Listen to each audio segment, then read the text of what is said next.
দাদারে, নির্লজ্জতার শেষ কোথায়? আমরা এমন এক জাতি, নিজে না পারি কোনো চুল ছিঁড়তে, অন্যকে ভালো কিছু করা দেখলে নিজের মনটাকে হিংসা বিদ্বেষ দিয়ে ভরিয়ে তুলি। আমাদের সকলের ভালো লাগার একজন মানুষ রিপন মিয়া, যার হেটার্স নাই বললেই চলে। তবে তার যে শত্রু নাই এই কথাটা ভুল, কারণ আপনি যখন সফলতার সিঁড়ি পার করতে করতে অনেক উপরে উঠে যাবেন, তখনই আপনি কিছু মানুষের চোখে শত্রু হয়ে দাঁড়াবেন। তারা চাইবে আপনি তাদের হয়ে কাজ করুন, অন্যথায় আগের নিঃস্ব জীবনে ফিরে যান। রিপন মিয়ার ব্যাপারে নতুন করে বলার কিছু নাই। যার সরলতার প্রতি মুগ্ধ হয়ে মানুষ তার ভিডিও দেখে, তার প্রতি ভালোবাসা প্রকাশ করে। কিন্তু হাজারো ভালোবাসার মানুষের মধ্যে কিছু মানুষরূপী হায়না এমন রয়ে গিয়েছে, যারা সর্বদাই রিপন মিয়ার কুচ্ছা রটাতে ব্যস্ত, এমনকি জীবন নাশের হুমকি পর্যন্ত দিয়েছে। রিপন মিয়ার বাড়ি নেত্রকোনা। 13 অক্টোবর কয়েকজন সাংবাদিক পরিচয়ে তার বাড়িতে উপস্থিত হয়। রিপন মিয়া অভিযোগ করেন যে তারা অনুমতি ছাড়াই পরিবারের নিরাপত্তা লঙ্ঘন করে এবং দূরে ক্যামেরা রেখে বিভিন্ন ধরনের উদ্ভট প্রশ্ন করতে থাকে। রিপন মিয়া তাদের এই অপকর্মে বাধা দিলে তারা রিপন মিয়াকে বিভিন্ন ধরনের হুমকি ধামকি দিতে থাকে। এমনই দুঃখজনক কথা লিখে রিপন মিয়া তার পেজে একটি পোস্ট শেয়ার করেন। তিনি আরো বলেন, দীর্ঘ 9 বছরের চেষ্টা ও মানুষের ভালোবাসায় আজ এই পর্যন্ত।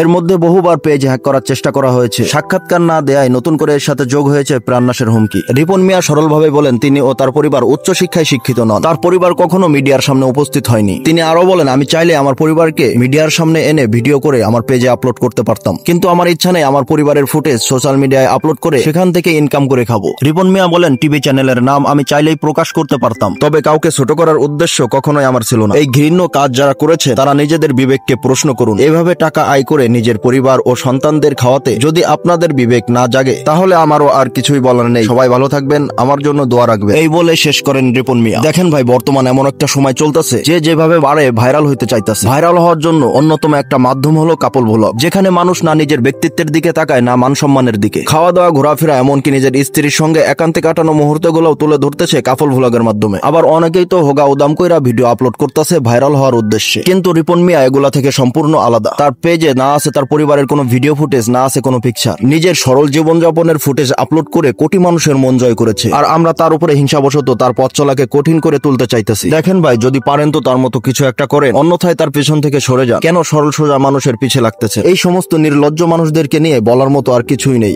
আপনাদের কাছে যদি কোনো কথা থাকে তাহলে বলে যাবেন। আমিও যাচ্ছি তাদের কপালে ওয়াক থু মেরে। Good bye.